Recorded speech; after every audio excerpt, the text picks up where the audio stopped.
Arknights global version has been out for almost 2 years at this point. Well, actually more like 22 months, but you get the point. And me looking back at the game, I didn't really feel like the game has been out for that long. But as I look through like all the steps we've taken, I feel like, oh my god, there actually has been a lot. And that's what really made me want to make this series of video. This is actually the second of this series. The last video is on Vanguards, and I would leave a link in the description so you guys can watch that video. So today's video, I want to talk about Guard.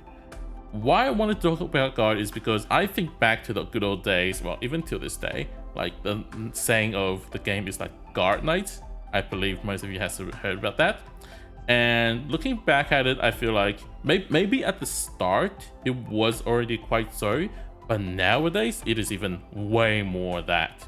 And so I decided to make this video about the guards. So let's start from the beginning of the beginning, before the game even launched. I still remember how back in the day, a lot of us would hang around in official Discord. I don't know if many of you still remember that, but we would talk about like reroll strategies, who to reroll for, and out of all those, well, you know, all those 6-star operators that you can get from the newbie operator, Silver Ash was definitely one of the best, like the most recommended operator out of all of them. And not gonna lie, he stands up to that name because even to this day, he is still not replaceable in terms of what he does and what he can do. Especially to like some special mechanics like camouflage, he is still one of the best operators. Even though I just use him to cut drones nowadays, but okay, let's ignore that part. But he's still definitely great. And then, right, out of all the initial guards, I actually picked out Silver Ash, Lapland, Spectre, Moose, and Melantha to talk about, and there's a reason. I feel like each of these operators actually played a huge role in terms of the history, like all the things that we have experienced together, I would say, for those of you who started playing from the beginning. So let's start with Lapland. I feel like Lapland isn't really as much talked about nowadays, but really back in the day, she was considered to be one of the best like operators in the game because her silent ability really helped in chapter 4 and 5 dealing with those exploding spiders. And her range, if you didn't have Silver Ash, her range was just so unique, right? And so getting Lapland was, I would say, one of like the biggest goals for a lot of people coming into the game, I would say. Then Spectre. Spectre, I would say, is one of those operators that she's just too unique to be replaced. Even Serta, who has like 9 seconds of invincibility, cannot compare to Spectre's 15 seconds, right? Plus that she hits 3 at the same time, and skill 2 is just, you know, reusable. And then self-recovering HP, she's just so good in every situation that I think she's still one of the best guards in terms like of, you know, doing so many stuff. And yeah, if you want to stop a boss nowadays, Spectre can never go wrong.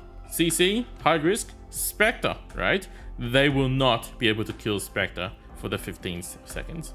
But obviously we're not going to use Spectre as much anymore because nowadays CC is, you know, a bit more unique, but Spectre is still always great in my opinion. Then we got Moose. I think many of you would wonder why I'm bringing up Moose into this whole Guard Knights equation. And that is because she is actually one of the earliest guards that I actually covered on my channel. I don't know how many of you guys remember, but back when we got our first event, I think it was called Granny and the Knight's Treasure, something like that, where we faced our first event boss, the Big Bob, right? I made a video about how you could use a level 45 E0 Moose to solo the boss before Big Bob even gets to move. And I think at that point, like, I was just showing how much potential arch damage dealing guards has, and Moose was definitely one of those operators that could actually make the event so much more easier just because she's so rare. And, you know, I mean, so rare as a arch dealing guard, while Lapland, yes, she was great, but not that many people had Lapland back in the days. And Moose was just one of those operators that I would say the majority of the players had back in the day, and she did well. And out of all the 5 initial guards that I picked, I would say Melantha is probably one of the easiest to forget about how much he helped us. I still clearly remember on the first day of the game launching, I actually finished all 4 chapters, so up to end of chapter 4. I wouldn't really count chapter 0, but I actually finished the entire thing in the first day. And even though, yeah, you guys called me well and so on, I actually didn't pull that much at the start of the game. I was still missing out on like Silver Axe and so on. And Melantha helped me so much during that initial period of the game where I was really lacking on operators. Melantha just killed those really annoying like high HP enemies easily, and like she carried me through so many of the stages. I think until this day, some of my like older stages, I still have Melantha in my auto run, and she's just like, she was everywhere back then. And I think she has a special like place in my heart where I'll probably never forget about Melantha. And for those of you who just began playing the game, I would say like don't because she's a 3-star and don't try her, right? Even though she's a 3-star, she still does very well in a lot of situations, and especially if you're still in like, you know, the early chapters, give her a try. She's really worth it. Then we get Scotty. How should we talk about Scotty? I think she's one of those operators that got me really excited just because of her design in general. I really love her design, and that is about it. Yes, she had her, you know, a bit of a situation to shine where, you know, in chapter 5-3, the challenge mode, where people could use Scotty to really easily cheese the stage. But not gonna lie, Melantha pretty much does the same job. You just have to combine her with some other high damage operators like Vigna. They could do the job as well. So Scotty was just not that impressive from the beginning, especially compared to like those earlier initial 6 stars. As our first event 6 stars, Scotty really didn't shine that much, and especially nowadays after we got Red Scotty, I just don't see a point in Scotty anymore. But I mean, she still has a place in my heart just because of how much I love her design. And then Chen. Chen. I really recommended everyone to get Chen back when she was out, right? She was strong back in the day. She was hot because of the China dress costume, so on and so forth. I think she just had everything coming to her just because of the game hasn't really evolved that much yet. Nowadays, you rarely see Chen except for like, you know, 1P relay kind of situation, or maybe her skill 3. But back in the days, her most impressive part was actually her skill 2, whereas you could have a lot of situations where Chen could just pop out and kill everything, or like bring them to really low HP just because of how weak the enemies were back then. Nowadays, she just doesn't do that well anymore. And then like soon we will get another version of Chen. You can think of Scotty, Red Scotty, Chen, new Chen, where the new Chen is just so much superior for me that I think Chen will probably never have a chance to like come onto a stage anymore, which is kind of sad.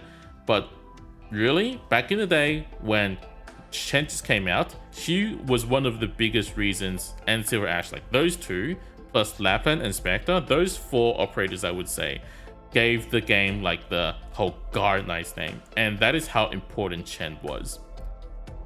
Astacia. I don't know if I should really put Astacia into this video because she only played one role for me, and that was CC Beta. If you can go through my catalogs of video, you can see my risk 18 and 19 clear. You will see Astacia there, and I actually took Astacia as my arch damage rather than Lapland just because of how stable she can provide the arch damage. She is irreplaceable in that situation, and I think generally she made my Risk 19 clear way more easier than for other people who actually already planned out how they were going to do it, because I didn't really know how to do it. I was working my way through Risk 19 on the first week, and she helped a lot. So I put her in there, but maybe most of you wouldn't appreciate her as much because you guys didn't experience that, but she's here. Then we get Helga. How should I put Helga?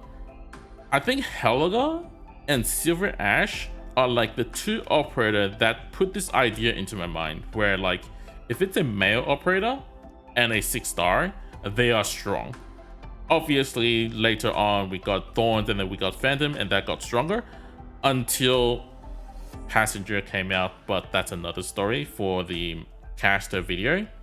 But in general, I would say that Helga is just so strong, and not gonna lie, looks kind of cool, especially with the costume, that I think you guys should just experience him once, right?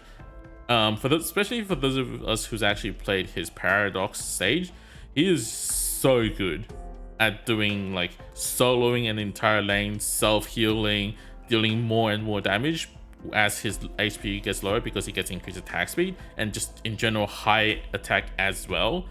He's just really good in general. Definitely worth my pull, and I have never regretted getting Helga till this day. Next we get Blaze.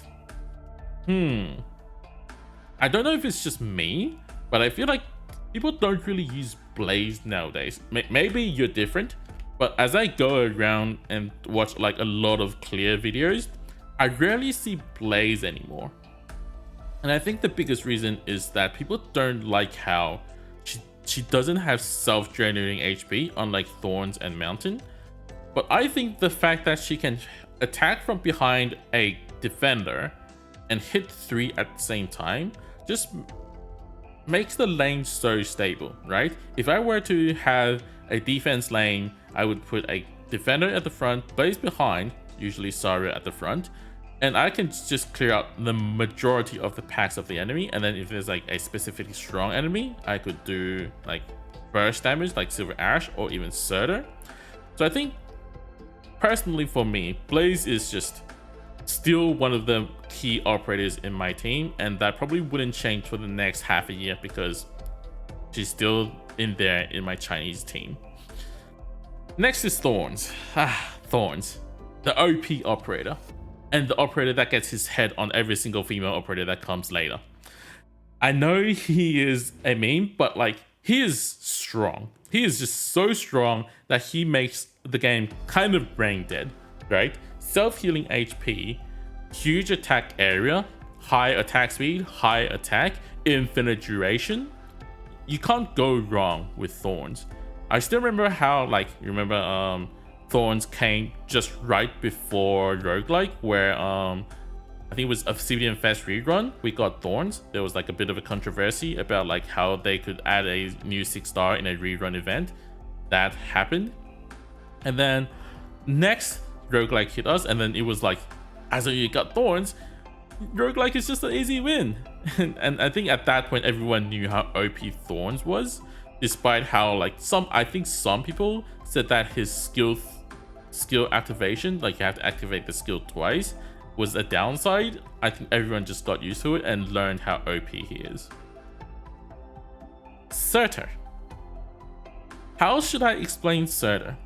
I think the easiest way to explain Surtur is that she is game breaking, right? Before Surtur out, there was definitely a lot of operators that could change how the game feels like. Like I would say Bagpipe is one of those operators where she straight up changed the Vanguard game. You can see that in my Vanguard's video. But Surtur is one of those operators where she changed the game so much. Like she straight up broke the game. The developers were like, okay, she's just too OP. We gotta come up with new mechanics to stop everyone just spamming Surtur and just win. And that is where WD8, remember the boss? Force Retreat? That is why that exists, in my opinion. That boss was designed to make sure that you can't just Surtur. The anti-Surtur boss. and things will just keep happening, and down the line we will see more and more events like that. Not really just straight up mechanic that makes Surtur not usable, but like other designs that can work against her. And I would still say that Surtur is irreplaceable, and it is better to have a Surtur in your team. But you will probably use her less and less because there are other operators that can just, you know, be on the field longer and deal with more other situations where Surtur isn't really the best at. I would put that there. So Surtur, if you haven't tried her, give her a try, especially if you're still earlier in the game. Get a E2 Surtur friend, just borrow the Surtur and give her a try. You won't regret, and you will feel like, oh my god, how can this game be so broken? You will understand what I mean. Then we have Armia. I think most of you didn't expect me to bring up Armia, but Armia Guard version is actually really good if you haven't tried her. All of us will get Guard Armia as you finish all the chapters, so give her a try first, because she actually helped a lot in some of the stages, like in H84, where I could just pretty much face tank the fire rain with Armia. She's just so good at it. And also in my previous video about showing off Red Scotty, I actually had Armia in the team, so I could get my extra to over 2000 attack. She played a huge role in that, and I think if you haven't tried her out, I think you should give her a try. She's not like super OP, but she has her use. So I would put her in here in this list just to remind people that she exists. Don't forget about her, because I've been watching some playthroughs of Arknights in, like, you know, streams and so on. And I think people tend to forget about Armia or just don't want to use her. But trust me, she's good. Then Mountain. I don't really feel like talking about Mountain, to be honest, because I kind of told people you don't have to pull Mountain as long you have Thorns and Blaze. Okay, I had a set of rules where if you have Thorns and Blaze, you can consider not pulling Mountain. He's good. He's definitely very good. And I still stand behind my words, even though I use Mountain quite a lot nowadays. But I would say that you really don't need Mountain at all. That's how I made through a lot of the CN content. But as long as you have him, the self-healing and so on and so forth, like low DP especially, just makes him so good. And as long as you can get by the fact that, you know, furry and all that stuff, I think he really adds to the whole guard knights, you know, phenomenon, I should say, where like so many of these guards are still great nowadays. Spectre, as a 5-star, I would say she's one of the 5 stars that people still strongly recommend to nowadays, including Telopsis and so on. And you look at other 5 stars, people don't really recommend them nowadays. And I would say that, you know, Guard is just so special in Arknights, and I think Guards genuinely bring more excitement out for Arknights as well. And so I just wish they can bring out more interesting guards. I just said knights. And I think you guys can understand what I mean when I say that, you know, I love guards. They just make the game really fun. Alrighty, that's the end of this video. This series will keep coming out through the next 2 months, I would say. I will probably finish all the classes of operators before 2nd anniversary, and it would be like a walk down the memory lane, and we can just like experience all these operators together. That is my hope. But the update schedule is not really confirmed because I don't know if I have, like, you know, my thoughts through. So yeah, we'll see how that goes. Next video will probably be a new Annihilation hands-free run, as I always do. This time it's a bit late, but it's fine because it is just, you know, a thought process of how I can, you know, cheese the stage kind of using all like auto skills and so on. You can go completely hands off. So wait for that video to come up. It should be coming up in the next day or two. So I'll see you guys in that video. And again, if you haven't watched the Vanguard's video, I would strongly recommend you look at that, because Vanguard's really changed the game. And I'll leave it at that. I'll see you guys in the next video. Bye.